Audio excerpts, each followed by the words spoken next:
Hey Clashers, the Haaland event is over, but today Supercell has crowned the winners of those different Haaland challenges to overall give away a prize pool of 570,000 gems to out of those winners. So I think we should take a look at the winning replays of every single challenge and see how they were accomplished with their strategic approaches. And strategic, that's a really good keyword because this gets us to the sponsor of today's video. A huge thank you goes to the sponsor of today's video, Warcraft Rumble. And I got into gaming playing Warcraft 3 back then, so it's super cool to me seeing those characters now on my mobile device as well. Warcraft Rumble is an action-packed strategy game which is designed for your mobile device. You can assemble your army and beat over 70 unique missions in PvE fights, and you can win those boss fights to conquer more and more land on the mission map. But you can show your talent as well in incredible PvP fights where you can craft the best possible armies and strategies from over 60 different heroes, villains, monsters and more. You want to show your true skill in this action-packed mobile strategy game? No problem. You can download the game now for free on iOS and Android with using the link down below in the description. And I will see you on the battlefield. And from the battlefield of Warcraft, we're going back to the Haaland event because I will show you the best attacks of every single winning category and challenge which we had over the entirety of the event. Let's start things off with the first one, which we had with the mass dragons and making sure that this attack is as quickly as possible. Because with each challenge, we had different, let's call it, win conditions to make sure that you're winning the challenge. On this one, it was all about speed. And I feel like the most clutch thing on this attack has to be the slammer direction. You send it in straight from the bottom right side, going into the base, opening, and then with that rage as well, clipping the town hall to make sure that it's going down quickly. And that to me was the biggest game changer. As well, Supercell took their time with releasing this top, overall the winning replays to make sure that there is no cheaters snucking in and making sure that only the winning replays are actually presented. Let me know if you think all of those winning replays are legit. But now we're getting into the next challenge, which is the Barbarian King and Spiky Ball challenge. With the Vamp Stash, this king can clear a lot of this base. And this time around, it was not about time. It was about making sure that he's using as little troop capacity as possible. And the important thing here is that troop capacity only means troop capacity. I have seen a lot of people being confused because spells or the king himself does not count into the troop capacity category overall, which means it's only about troops and you need to make sure that you're using as little as possible. The idea on this one is to get the king to the core and then have Valkyries finish off the base around the bottom side. Let's see how he's going to get the king into the core, because even using wall breaks would mean that he's using troop capacity, which he's trying to avoid currently. As well, for all of those attacks, we unfortunately do not have any sound because Supercell did not share that with us as content creators, and we have obviously the screen shake on. If you're attacking with screen shake on, make sure to turn it off because I think it's just like easier to see and spot things and make sure that you can deploy everything way easier. You can turn that off in your more settings in the game. Really cool and smart trick of forcing your king into the wall, into the core. And the next step for him now is to use a couple of Valkyries to support them then and clear the entire outer ring. Just support it with a couple of spells. Because as I've said earlier, the spells are not relevant for this win condition. It's all about the troop capacity, which are the Valkyries, but otherwise, spell-wise, he can use everything without having any problems for the winning condition in the end. While the king is tanking in the core and dealing damage to the core as well at the same time, as Valkyries are now being at the bottom side, raged up, going through the rest of the defenses and the remaining heroes with a nice poise, making sure that those heroes have no chance whatsoever. He can push to the back end with yet another heal to finish off the base for a really clutch 3-star. This was the winning attack for this second challenge. All of those winning replays, you can as well, and you should be as well, I think, watch in game. There will be always the top 3, but I feel like it's more interesting to always watch the number 1 winning attack and the strategy behind it. And so far, I think both were quite impressive. But with the last couple of buildings about to go down, I think we should switch to the next challenge, which then was again about time and speeding things up, making sure that you're finishing off the base as quickly as possible. Next one is the, well, Lava Hound King P.E.K.K.A. one. And I have to say though, I think this was one of my least favorite challenges. It felt a little bit, I don't know, I think boring is the right way to put it.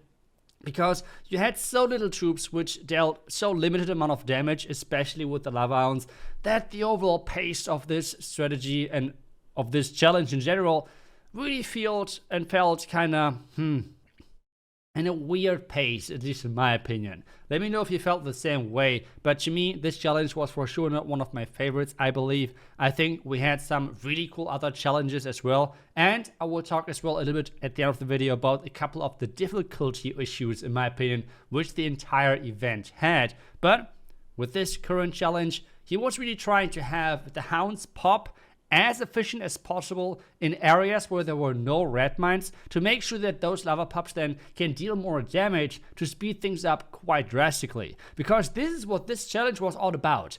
Having the Lava Hound explode at the right place to make sure that time is less likely an issue. The haste spell used on the far right side to speed the P.E.K.K.A. up to get then in the end the 3-star with a really solid time. Time as well was the deciding factor on the next challenge as well. And since this one is an Electro Dragon attack, you don't have to be surprised, but this one was insanely fast. You do want to have your dragons and your Electro Dragons then spreading out, because you do not want to overkill those buildings. If you have 5 Electro Dragons hitting one building, that's too many. 2 Electro Dragons, or even 1 with a rage spell nearby, can already take down the same buildings already, so you can spread out the remaining Electro Dragons to make sure that you have more damage dealt to the base at different places. And this is exactly what this approach was all about, and that's why we had nearly a 30-second time on this challenge. I think the next one and this one has to be my most impressive challenge when it comes down to watching the winning attack. Because this challenge was all about not using any troop space. And they did it without any troops. That's a maxed out Town Hall 16. And I know that a lot of you out there have struggled with this challenge to just complete it with using everything. But the top players are completing this challenge without using a single troop on just the heroes. And that is just super impressive in my opinion, even with trying it multiple times. It was a really, really crazy hard challenge for most people, but they just get the job done with really only the heroes. King cleared out the entire left compartment, or we have the Queen then forcing that Royal Champion with the Warden further into the core of this base, and now we have the game-changer combination of hero equipments, which is the Hog Rider Puppet on the Royal Champion with the Warden ability to keep those spawned Hog Riders alive and moving forward through the base. This was the big game changer, why this was possible with only using those hero equipments, which is really, really impressive and not easy to do whatsoever.